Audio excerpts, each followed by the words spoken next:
श्रीमंत शिवशाहीर बाबासाहेब पुरंदरे लिखित जाणता राजा या महानाट्यात पहिल्याच भेटीत बाबासाहेबांनीच सायलीची निवड केली, ती थेट महाराणी सईबाई याच भूमिकेसाठी. या भूमिकेबरोबरच डच स्त्री आणि राजनर्तकी ही पात्रेही तिने लीलया साकारली आणि सुरू झाला रंगमंचावरील प्रवास. ऑगस्ट 2001 मध्ये सायलीने सर्वप्रथम ती फुलराणी या नाटकातील एकल संवादाने एक पात्री रंगभूमीवर पाऊल ठेवले. त्याच वर्षी डिसेंबरमध्ये मिस SNDT या पुरस्काराने सन्मानित झाल्यावर तिने संगीत ययाती देवयानी या नाटकातील देवयानीचे एकल संवाद सादरीकरण केले. 2002 मध्ये ही तो शिरीनची इच्छा या नाटकातील श्रीमंत रमाबाई या भूमिकेतून तिने रंगमंच गाजवला. 2003 मध्ये स्वलिखित अग्निशिखा द्रौपदी ही व्यक्तिरेखा सादर करून तिने मानाचा सुहासिनी करंडक मिळवला आणि त्यानंतर भरतनाट्य संशोधन मंदिराच्या कैलासवासी वसुमती विजापुरे एक पात्री करंडक या स्पर्धेसाठी सर्वप्रथम स्वराज्याची सौदामिनी ही 20 मिनिटांची संहिता लिहिली आणि रसिकांबरोबरच परीक्षकांचीही मने जिंकत तिने तो करंडक पटकावला. आणि सुरू झाला प्रवास जिजाऊ या व्यक्तिरेखेच्या अभ्यासाचा. लहान मोठी महिला मंडळे, ज्येष्ठ नागरिक संघ असे जवळपास 50 प्रयोग सायलीने केले आणि हळूहळू संहिता 40 ते 45 मिनिटांची झाली. असाच एक प्रयोग आपटे प्रशालेमध्ये शिक्षक दिनाच्या निमित्ताने आयोजित केला असताना बाबाजी गरुड हे संगीतकार तो प्रयोग बघायला आले होते. या प्रयोगाची ताकद त्यांनी ओळखली आणि त्यानंतर त्यांनी त्याचे बरेच कौतुकही केले. त्यांनीच हा प्रयोग व्यावसायिक करण्याविषयी सुचवले आणि मग सायलीने आणखी सखोल अभ्यास करून 40 मिनिटांची संहिता थेट 240 मिनिटांची केली. बाबाजींनीच ही संहिता मुंबईला नेली, ती रजिस्टर केली आणि आवश्यक त्या सर्व गोष्टी पार पाडल्या.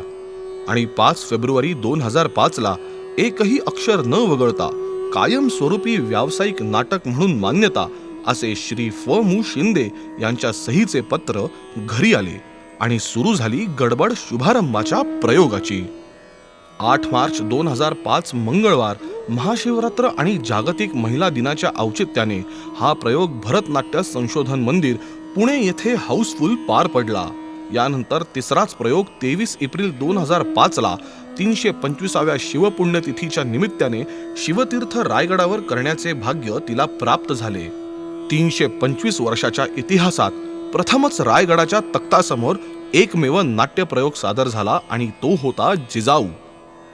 यानंतर प्रकृती अस्वास्थ्यामुळे शुभारंभाच्या प्रयोगाला येऊ न शकलेले गुरुवर्य शिवशाहीर बाबासाहेब पुरंदरे व श्री संजय उपाध्ये हे 10व्या प्रयोगाला उपस्थित होते.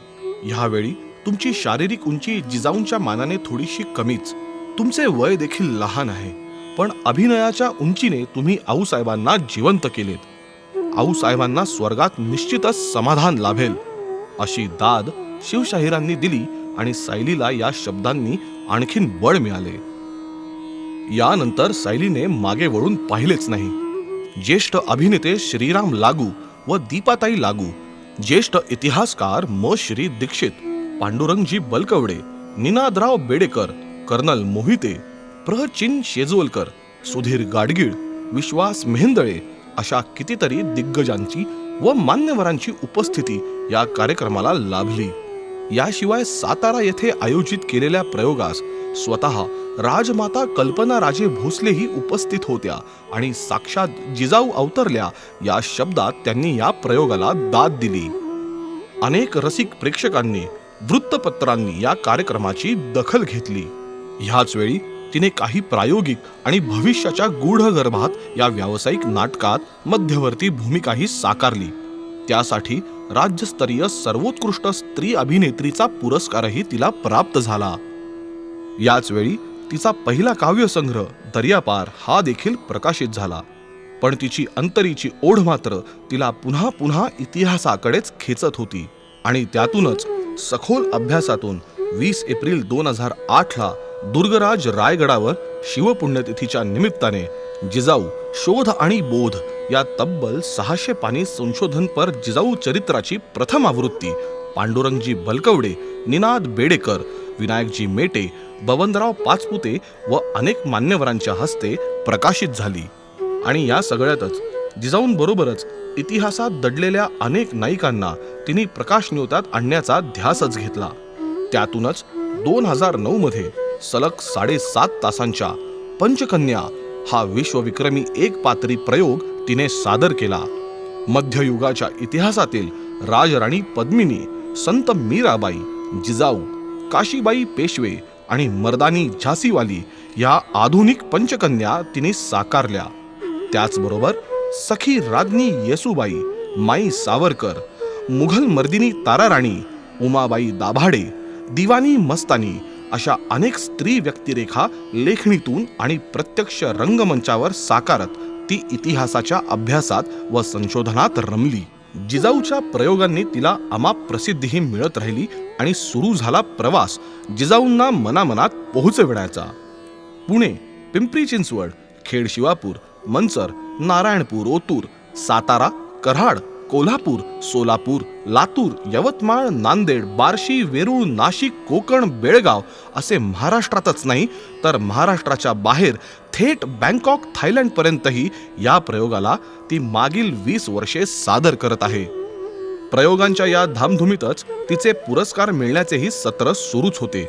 या संपूर्ण काळात विश्वशांती साधक संघाचा कला व शैक्षणिक नाट्य निर्मितीसाठी ज्ञानचित कला मुक्ताई गौरव पुरस्कार, अशोक फाउंडेशनचा युवा गौरव पुरस्कार, पूर्णकन्या प्रतिष्ठानचा मानाचा कन्यारत्न पुरस्कार, बालगंधर्व पुरस्कार, सह्याद्री प्रतिष्ठानचा सह्याद्री विशेष पुरस्कार, तितिक्षा इंटरनॅशनलचा राजमाता पुरस्कार, पिंपरी चिंचवड पत्रकार संघाचा कर्तृत्ववान रणरागिणी पुरस्कार, भारत तिबेट सहयोग मंचाचा स्त्री शक्ती सन्मान, सखी प्रेरणा सन्मान आणि असेच इतरही मानाचे पुरस्कार तिला प्राप्त झाले. आणि 2024 मध्ये महाराष्ट्राचे तात्कालिक सांस्कृतिक मंत्री श्री सुधीरजी मुनगट्टीवार यांच्या हस्ते सांस्कृतिक कार्यातील विशेष योगदानाबद्दल सन्मानित होण्याचे भाग्य तिला प्राप्त झाले. यातच तिच्या व्यक्तिमत्वाचा आणखी एक पैलू उलगडत होता, तो म्हणजे आध्यात्मिक अभ्यासाचा. तिने सुरुवात केली श्रीमद ज्ञानेश्वरी निरूपणापासून. 2013 पासून आजही तिचे ज्ञानेश्वरी निरूपण आठवड्यातून 3 वार 3 ठिकाणी चालू आहे. विविध वयोगटातील स्त्री पुरुष त्याचा लाभ घेतात. ह्याच बरोबर श्रीमद भागवत, श्रीमद विष्णू पुराण, श्री शक्ती पुराण, श्रीमद दासबोध, वाल्मिकी रचित रामायण अशा ग्रंथांचे ती प्रासादिक निरूपण करत त्यातील वैज्ञानिक तथ्ये लोकांना उलगडून दाखवत आहे.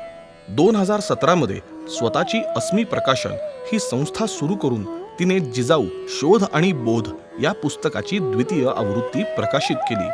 सध्या हैबतराव, गुंजण मावळाचे धगधगते पर्व, शिळीमकर देशमुखांचा इतिहास, राजराजेंद्र, पुण्याचे राजा देशमुख व महादजी शिंदे यांचे जावई असलेल्या शितोळे घराण्याचा इतिहास व रणवीर हंबीरराव मोहिते घराण्याचा अपरिचित इतिहास, पेशवा शोध शतकांचा ही पुस्तके प्रकाशनाच्या वाटेवर आहेत.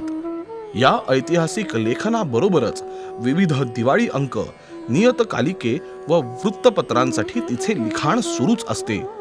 विश्व पंढरी या मासिकासाठी सध्या भारतातील अपरिचित स्त्री संतांवर आधारित सारस्वत शारदा ही लेखमाला विशेष गाजत आहे.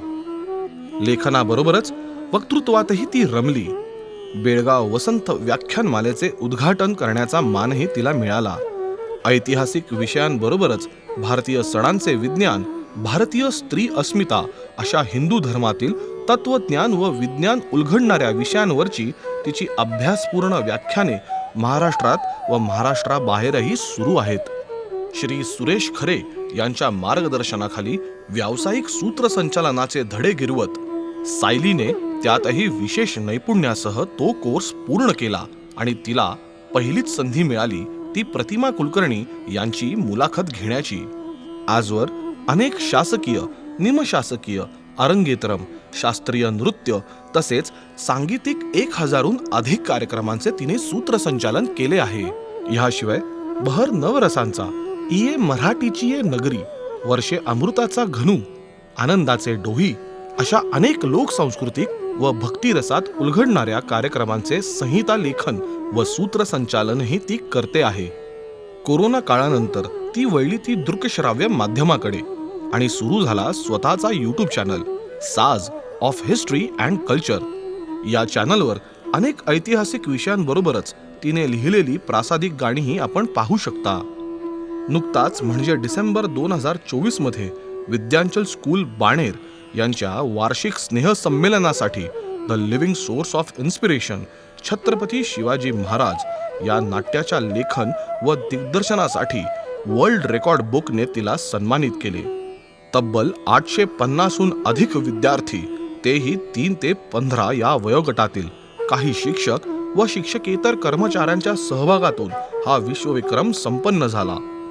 575वा प्रयोग सादर करताना आजही सायलीच्या मनात तीच जिद्द आहे की संस्कारक्षम देश घडवण्यासाठी सर्वप्रथम उत्तुंग ध्येयवादी आई समाजात निर्माण व्हावी लागते आणि त्यामुळेच रंगमंचावर पुन्हा पुन्हा सलग 20 वर्ष जिजाऊ ही भूमिका जगताना ती आजही तितक्याच तन्मयतेने त्या भूमिकेशी समरस होऊन जाते.